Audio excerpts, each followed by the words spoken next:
advokasya ni Super Mara Tamundong. Ito po kanina ay ginawa ko rin. Una, ang paglalagay ng mga angkop na pangkabuhayan sa bawat barangay. Yan po ang isa sa aking mga advokasya na talagang bibigyan natin ng halaga para kahit paano naman sa anumang oras at anumang sakuna na ating mararanasan, ay kaya po nating tumayo sa ating sarili basta meron tayong pangkabuhayan. Pangalawa po, bilang isang magulang na rin para sa aking mga anak. Nagsumikap pa din ako para ang aking isang munting pangarap ay matupad. Bumaba ako at hindi nagdalawang isip tumulong sa ating mga kababayan. Bumaba ako bilang isang tao na may malasakit at pagmamahal sa ating mga kababayan sa Maynila.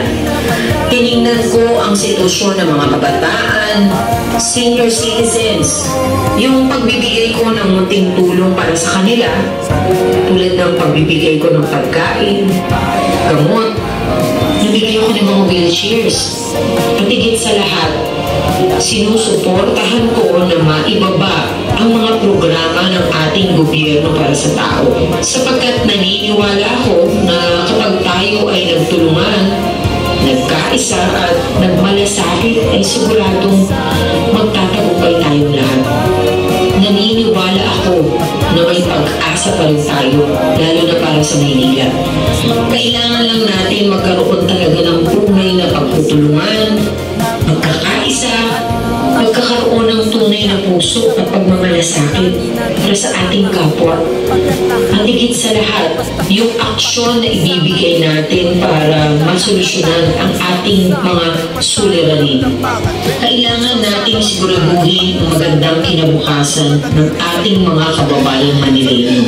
Walang imposible sa ating Panginoong Diyos. Tara, samahan niyo ako. Samahan niyo ako sa laban na ito. Dahil ito ay hindi ko lamang laban, kung hindi laban nating lahat para sa kahirapan.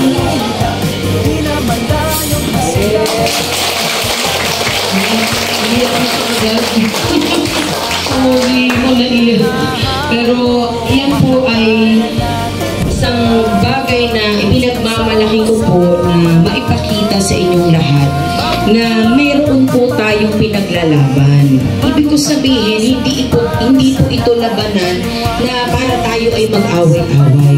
Kung hindi labanan sa katotohanan na ang ating buhay ay mahirap pa rin. So kailangan po natin ilabas ang ating puso para makita po natin ang magandang programa para sa ating lahat. Kaya ako po ay nandito upang ibahagi lamang sa inyo na ito pong laban na aking ginagawa ay hindi po para sa aking sarili lamang. Kung hindi, ito po ay laban para masolusyonan na ang kahirapan po nating lahat. Na sana ang hinihiling ko lamang ay mabigyan din po tayo ng pagkakataon na matikman po ang magandang kinabukasan para sa ating mga anak. Kaya po sa mga leaders na nandito, ako po ay talagang nagpapasalamat sa inyo dahil alam ko ang damdamin ninyo ay nanggaling din po sa ating mga magulang. Alam ko po na ang damdamin nating lahat ay ang pagmamahal na gusto rin po natin ipakita at ibahagi sa ating mga kababayan. Kaya kayo po bilang mga leaders na napili, kayo po ang magiging sandigan. Kayo po ang titingnan ng ating mga kababayan, lalo na po sa Baseco. Sa inyo po magmumula ang totoong pagiging leader. Hindi lamang po. Salamat. So, ito lang po. Kaya gusto ko kayo ay makasama at mabigyan po kahit paano. Ano ba ang pagiging isang leader?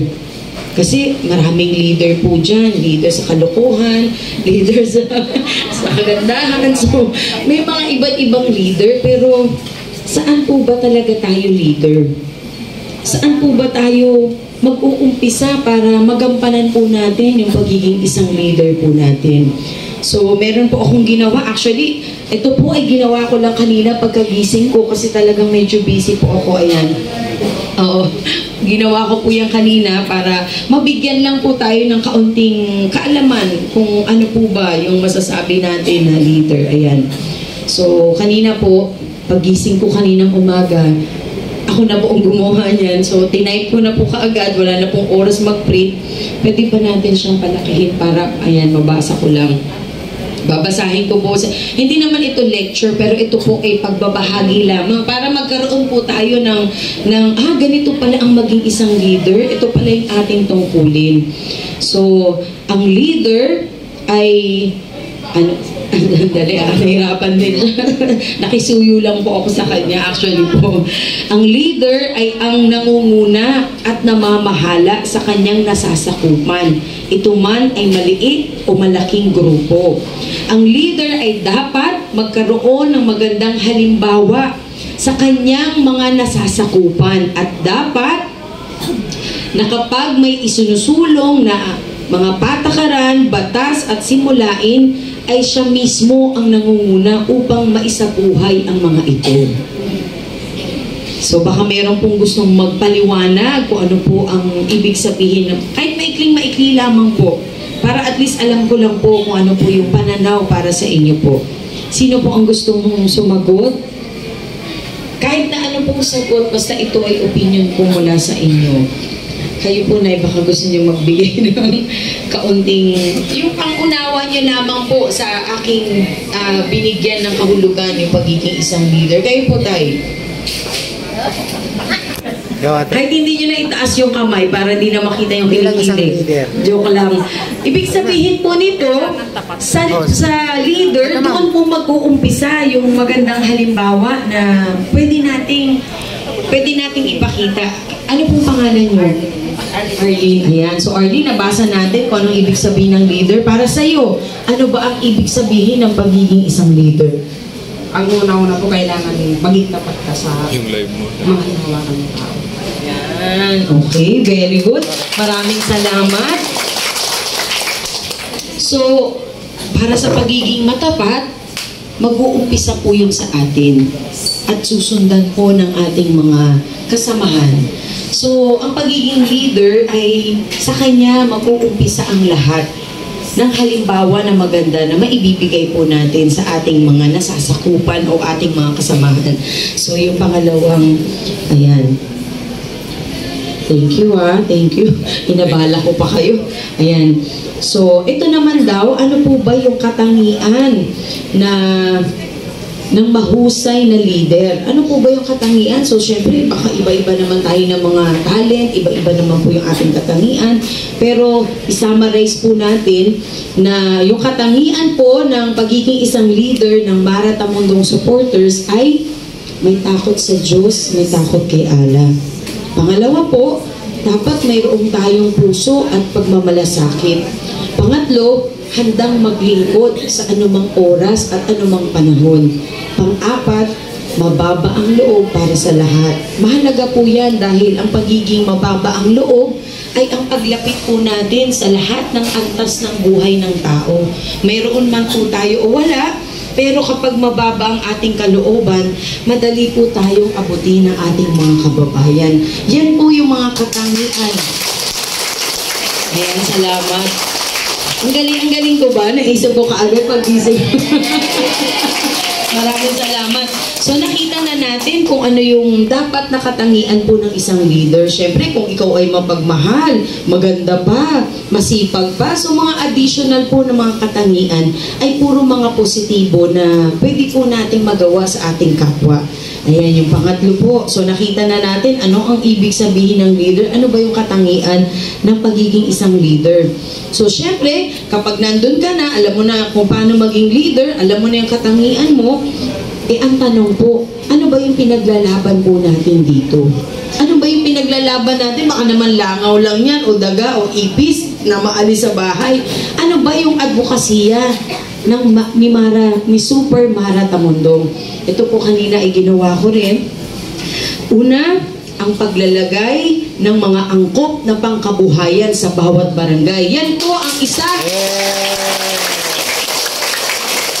sa aking tayong mga advokasya na talagang bibigyan natin ng halaga para kahit paano naman sa anumang oras at anumang sakuna na ating mararanasan, ay kaya po nating tumayo sa ating sarili basta meron tayong pangkabuhayan. Pangalawa po, libreng pabahay sa Maynila at maisalba, salamat, at maisalba pa ang mga natitirang lupain na dapat ay mapunta at mapakinabangan ng mga taga Maynila. Kaya po ba kayo?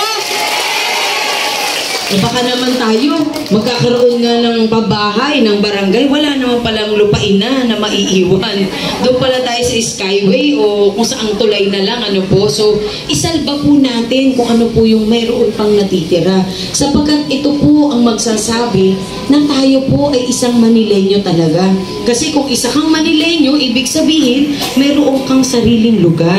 Lalo na po ang Baseco, na dapat malakad na kayo po ay magkaroon na talaga ng titulo.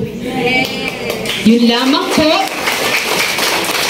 lalagyan natin ng restriksyon. Ibig sabihin, hindi po ito pwedeng mabenta at hindi pwedeng masanla. Para naman, hanggang sa apo, ay may matutuluyan po ang ating pamilya. Okay po ba yan?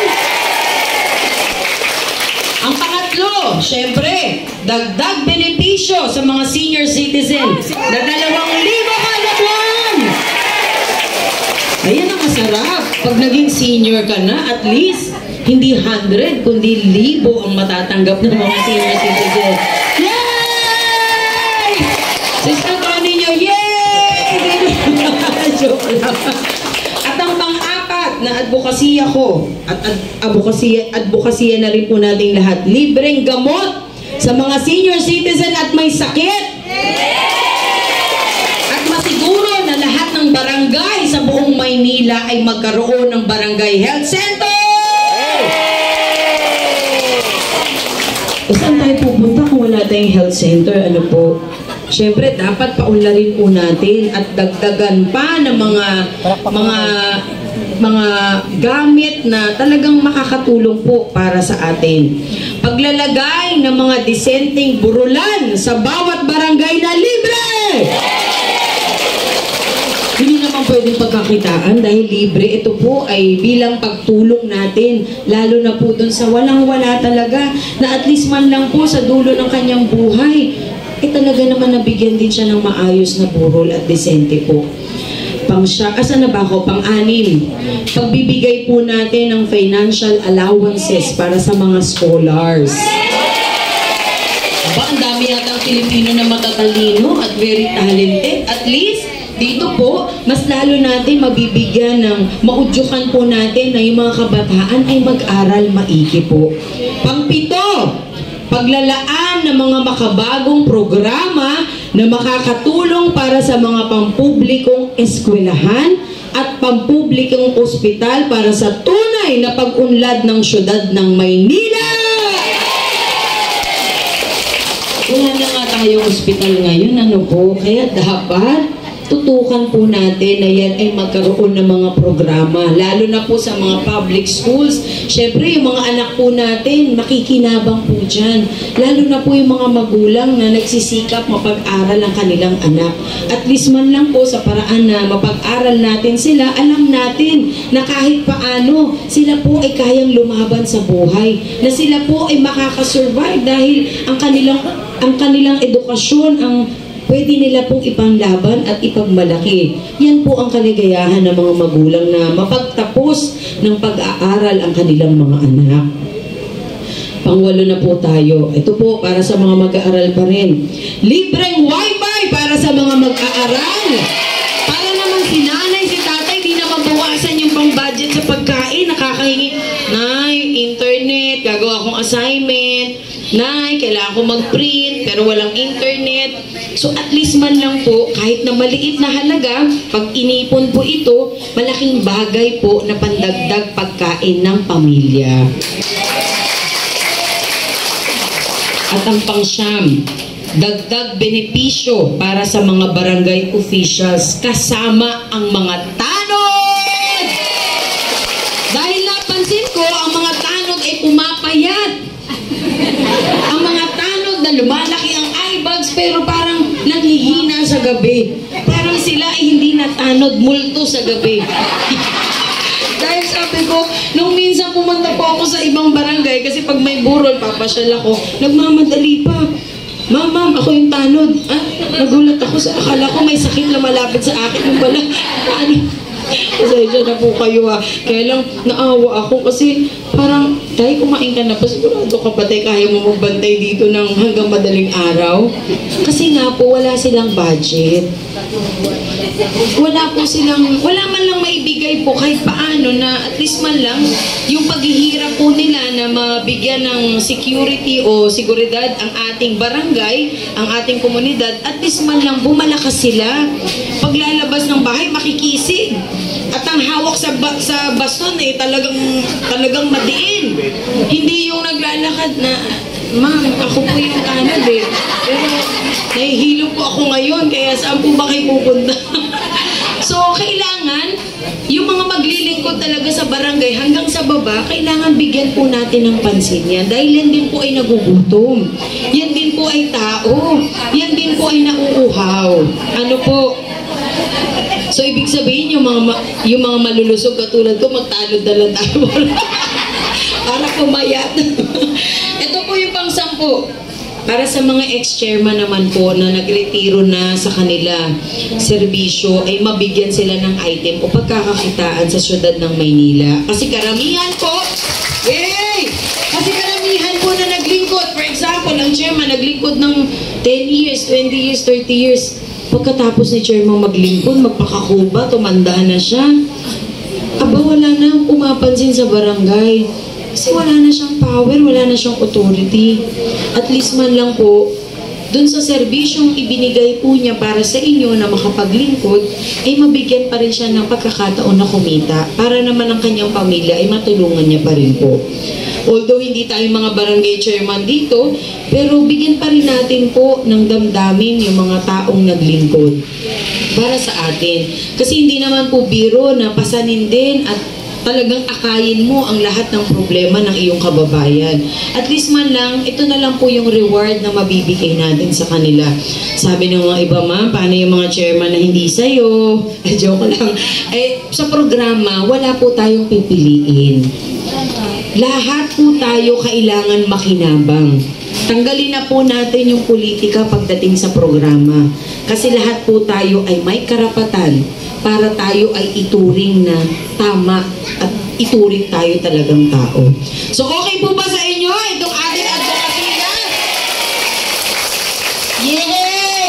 Sabi nila, ma'am, saan kami dyan? Aba, syempre meron din kayo. O ayan ako talaga organize ako, nakita nyo ang bilis-bilis, i-type ko nung umaga yan pagagising. Ito naman, so nalaman nyo ni advokasya, ano pong gagawin nyo? Okay. Siyempre, kailangan gampanan natin para ito ay malaman ng ating mga kababayan. Ano po ba yung tungkulin ng isang pagiging leader? Ayan, dyan na papasok. Ngayong alam nyo na po ang anong ibig sabihin ng leader at lahat ng katangian ay mayroon naman kayo. Pangatlo, alam po ninyo kung anong ating pinaglalaban. Ito naman po yung tungkulin ninyo para sa inyong parte. Number 1, ipaalam at lubos na maunawaan ang advokasya ni Super Mara Tamundong sa inyong komunidad, pamilya, kamag-anak at mga kaibigan. Ibig sabihin, kailangan ibahagi po natin yung ating advokasya para naman pati yung mga kasamahan po natin, mabigyan din sila ng pag-asa. Ay, sige, sasama kami dyan kasi maganda pala yung programa na gusto ninyong makatulong sa ating lahat. So, dahil alam nyo na po yung advokasya natin at gusto nating mangyari, yun naman pong parte ninyo, yung pagiging palakaibigan, ayan, dyan yung po umpisahan. Na alam mo ba, ang advokasya ni Super Mara Tamundong, kasama ako doon. Proud ako kasi ang kanyang mga programa ay ito. So, kayo po ang maglalatag nun. Kung umatin kayo ng birthday party at hindi naman kayo lasing, pwede nyo pong sabihin sa mga umatin ng party. Or kung meron po kayong mga samahan na makakatulong po, pwede nyo po sa kanilang sabihin para malaman din po nila. Pangalawa, Aba, syempre, hindi lamang tayo dapat kukonti, dapat paramihin ang mga Mara Tamundong supporters! Sa dami natin sa Maynila, lahat naman tayo magkakaibigan. Ang kailangan lamang po natin, talagang yakapin po natin ang lahat. Subukan po natin kaibiganin yung matagal na natin hindi nakakausap. Baka dito po sa programa natin, magkaroon po ng pagkakaisa. Magkaroon po ng daan para mailabas din po yung pagmamahal niya. Baka dito po maging daan ito para ang isang Maynila ay iisa na lamang talaga. Yeah! Siyempre, yung pang-apat, paglalagay sana ng mga tarpaulin sa inyong tahanan. Bilang ito ay simbolo ng inyong katapatan para sa layunin sa ating bayan. Ibig sabihin, syempre tayo Pilipino, ang ating bandila, talaga namang ilalatag mo pag nasa ibang bansa ka dahil para ipaalam mo na, uy, merong Pilipino dito. Baka merong mga Pilipino dyan na pwede tayong magsama-sama. Parang ganun din po yung tarpaulin. Kahit paano, dito po maipapakita ninyo yung pagiging proud ninyo para sa ating programa. Pagiging proud para sa ating pinaglalaban. Hindi po ito sign na, ma'am, tarpaulin, baka magalit si chairman. Di lagay nyo na lang po sa pintuan ng bahay ninyo. Siguro naman di niya na mahahablot yun kasi bahay niya naman po yun. Magagalit lang naman si chairman kung sa bahay niya o sa barangay niya punuin niyo yung tarpaulin. Pero kung ito naman po ay nasa inyong lugar na sarili, sa tindahan o sa bisikleta, kung gusto po ninyo, o sa sidecar, o kahit saan po na pwede ninyong sabihin na kayo po ay magiging matapat para sa ating programa. Isang paraan po yan para makatulong sa ating lahat. Ayan. Naintindihan niyo naman po lahat? Huwag po yung tarpaulin ng mga artista, ha? Tarpaulin po natin.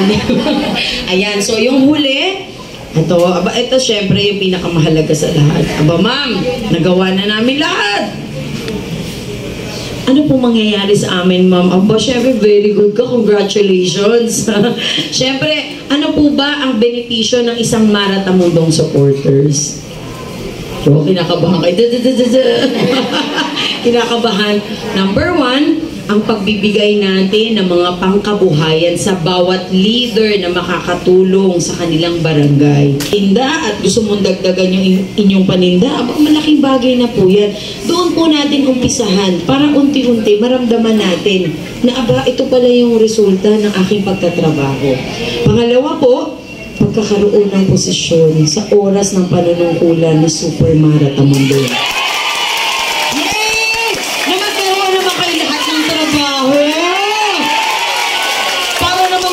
Si nanay, si tatay, magkaroon na ng pangpalagay sa mukha, pangpabili ng mga t-shirt, pangbili ng vitamins para lalong lumakas at higit sa lahat pagkain sa hapagkainan sa ating mga pamilya.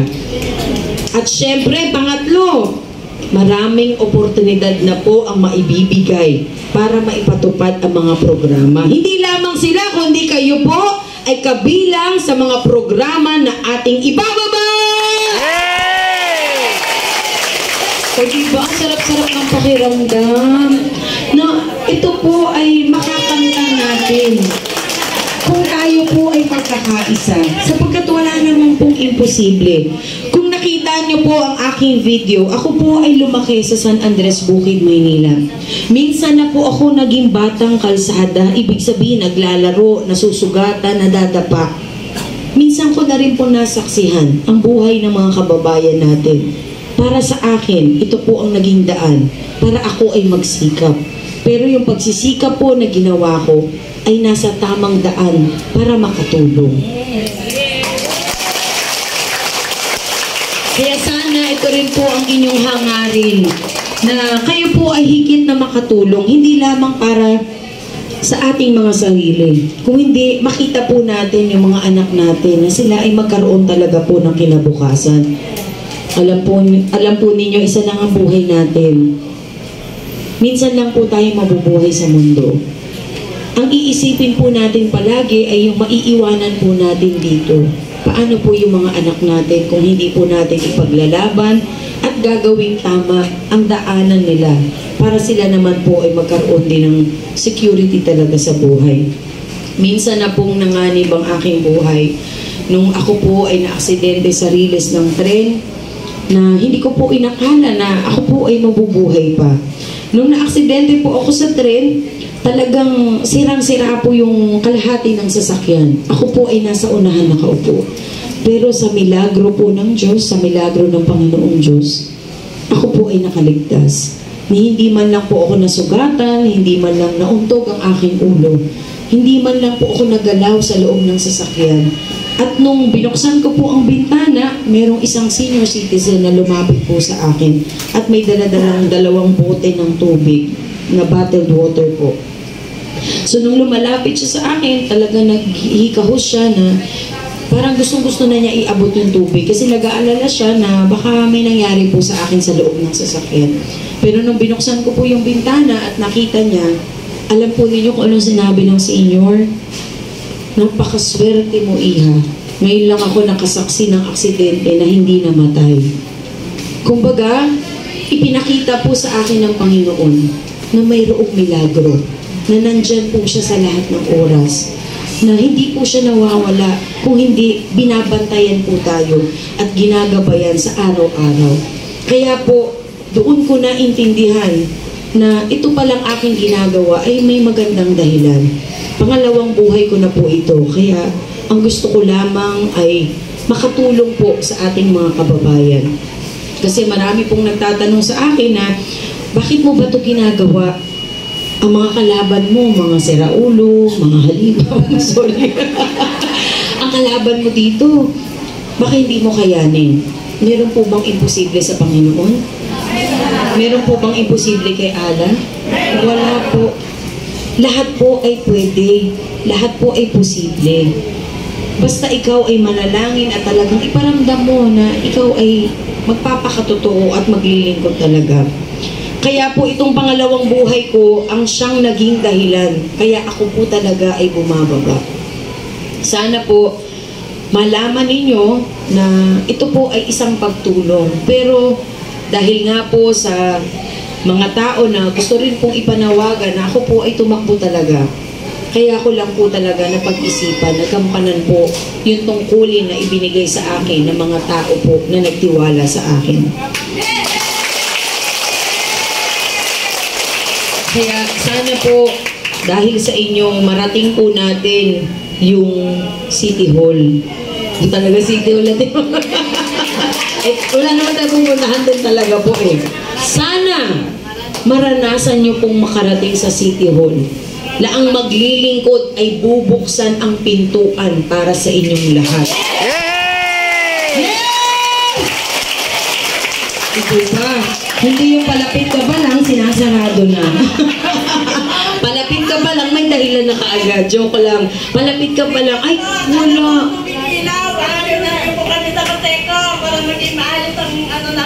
Opo, wag po kayong mag-alala. Itutukan po natin yan.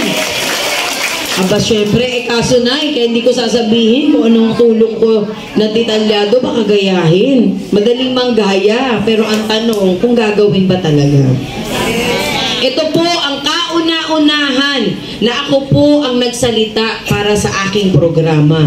Ito po ang kauna-unahan na ibinahagi ko sa inyo ang mga gagawin ko at gusto ko talagang gawin para sa inyong lahat. Dahil mahal na mahal ko po ang Paseco! Kaya sana maluwag din po ninyong ipaglaban ang ating mga advokasya.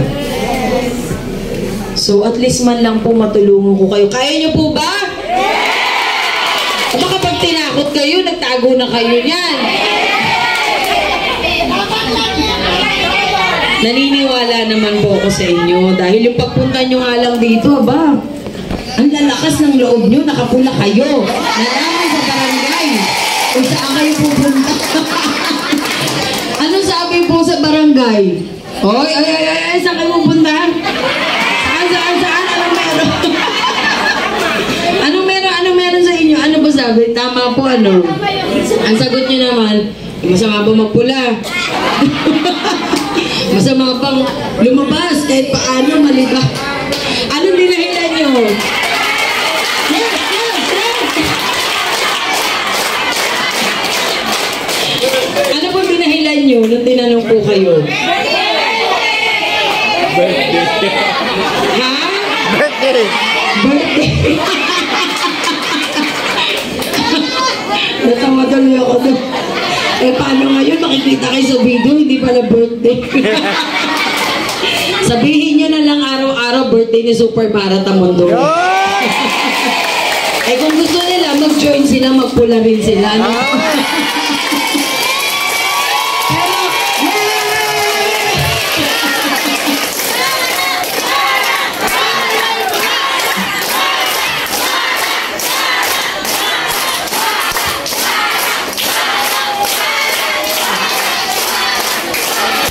ako, uminit yung Jollibee. Pero alam niyo, sa totoo lamang, sa sobrang pagmamahal ko sa Baseco, kayo po talaga inuna ko, promise. Meron po ako mga nakaset, pero inuna ko talaga kayo. Bakit po? Kasi sa inyo ko po nakita yung pagiging totoong tao. Sa inyo ko po naramdaman na kapag naniwala kayo at nagtiwala. Yes.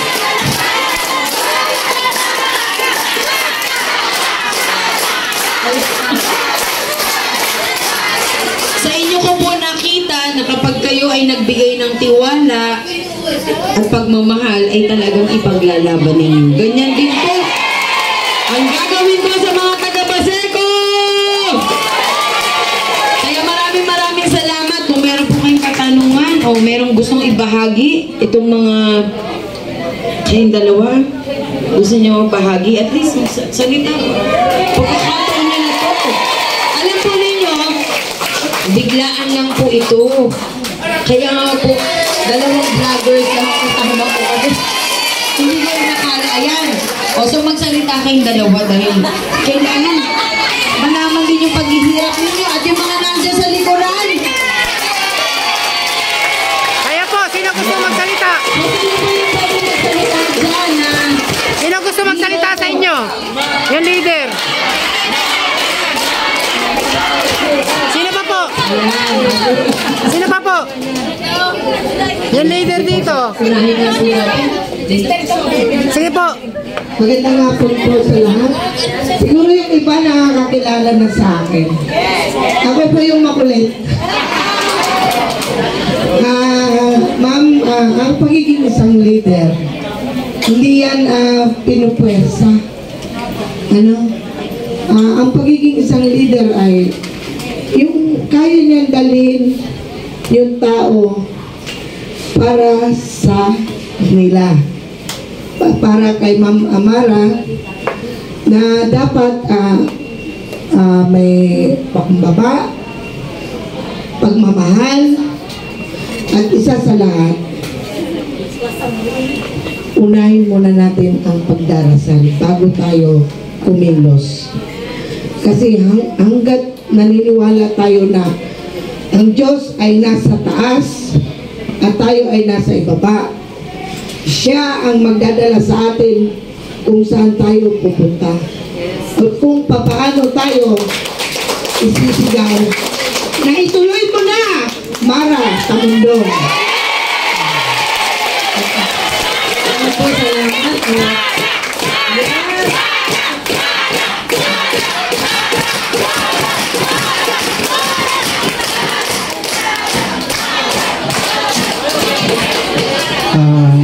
Magandang hapon sa ating lahat. Assalamualaikum warahmatullahi wabarakatuh. Ako po, yung mga hindi po nakakakilala sa akin, ako po si Ibrahim Parto, isa pong leader sa Baseco. So, andito po ako ngayon sa programa ni Ma'am Mara dahil sa kanya ko naramdaman yung puso, yung damdamin, at saka yung lahat ng namumutawi sa kanyang bibig ay maramdaman mo sa yung puso na ito ay totoong-totoo. Si leader katulad ng ibang mga leader na nagsalita, nagsalita, pero pagkatapos ng salita, ay tapos na rin. Yung naramdaman mo. Hindi katulad ditong kanya, nadawi na makasama ako, yung mga salita niya, mababaon mo sa pag-uwi, maiisip mo, at saka mapag-nilay-nilayan mo yung mga sinasabi niya. Hindi mawawala sa puso at isip mo dahil siya yung totoong tao na ating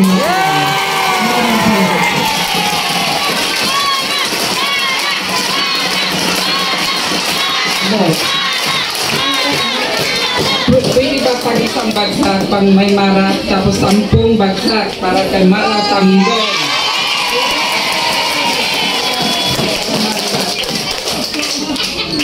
Sige, 1, 2, 3, 10 bagsak para kay Ma'am Mara Tamdon.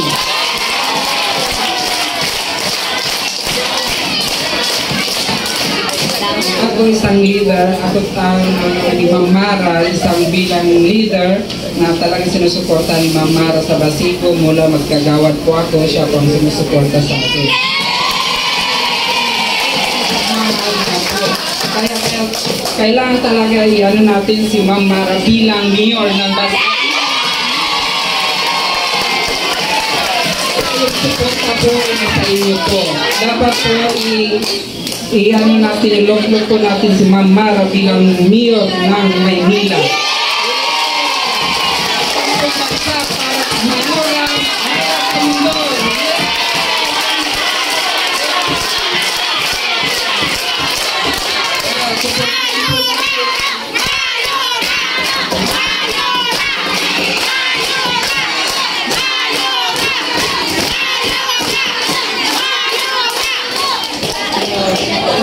Inano ko po sa inyo, supportan po natin siya. Kasi siya po ang nagmalasakit para sa atin. Salamat po. We support Mara Tamdon. Mayor sa Maynila.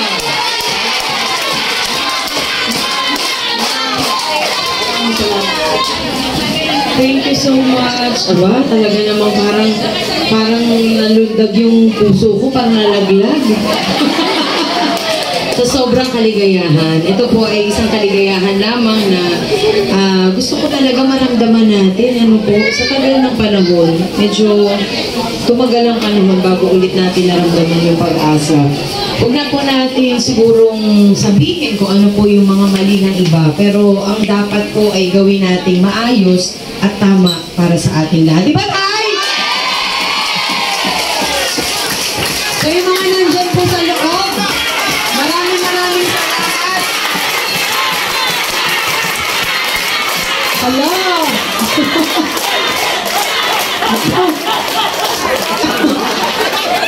Diyos ko, parang nagugutom na yata kayo. Hinataan nyo na sa sigaw.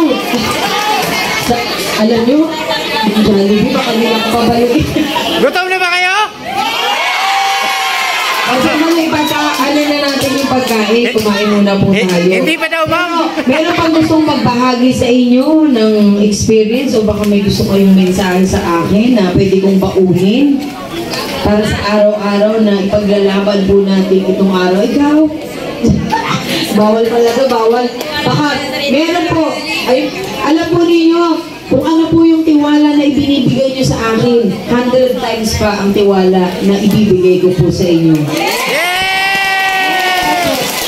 Wow! Ay, akala ko na nasa nila. Ayan. Ayan, thank you. O baka meron pa isa na lang last na magbabahagi. Ma'am, ito daw, ma'am. Pwede natin sabihin, ano? Ito naman magbabahagi pa daw. Oo. Ay, sige, sige po. Ayan. Baka meron pa yung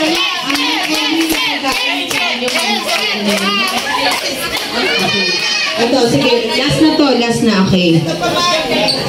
Magandang hapon po. Assalamualaikum warahmatullahi wabarakatuh. Sa amin naman po, sa hanay po ng grupo ng Muslim Umahat sa Basico po, sa abot ng aming makakaya, gagawin po namin.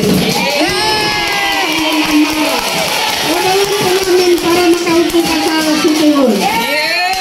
Gagawin namin ngayon na paraan. gagawin po namin basta makakabuti po sa inyong hangarin. Sa atin para sa mga pangarap natin anak, matupad mo yung mga pangako mo sa amin. Sa Baseco, inshallah. Thank you po na.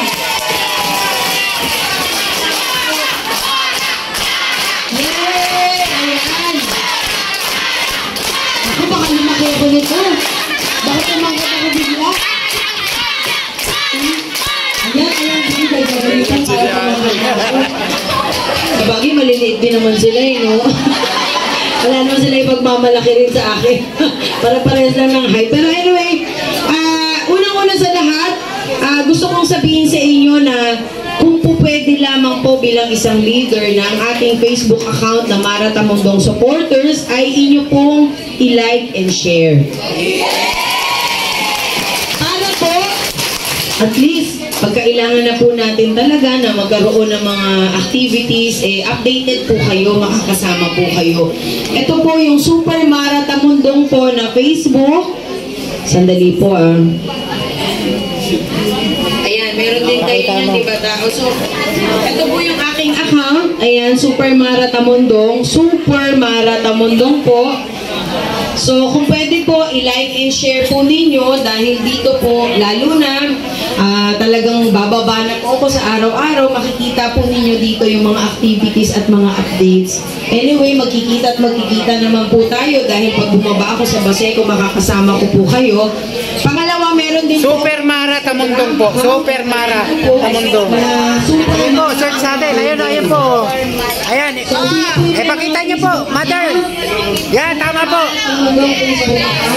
I-share po ninyo at yung Instagram na Super Mara Tamundong. So, dyan po, yan. At least isang paraan po na pwede tayo magkaroon ng magandang communication. Ano po? So, kayo po bilang isang leader, hindi na ba kayo talaga aatras? Tutuloy ba kayo?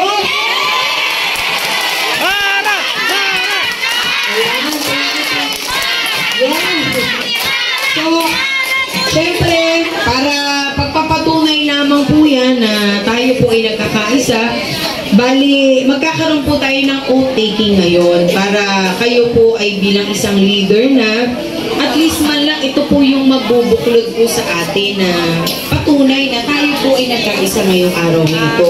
At the same time, andito po ilalagay ninyo ang inyong pangalan, cellphone number, para po dun sa livelihood program na ibababa ko po sa inyo.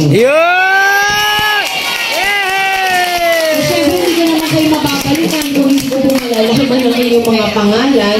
At least alam ko lang po kung sino yung nandito na kasama ko talaga na napaliwanagan ko po ng maayos. Ano po?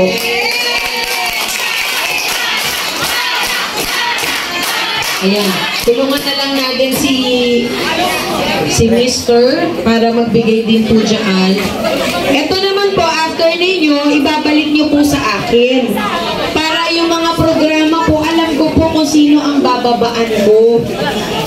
Ba syempre, ang hirap naman magtukoy. Kailangan malaman po natin ano po kung sino yung mga pangalan.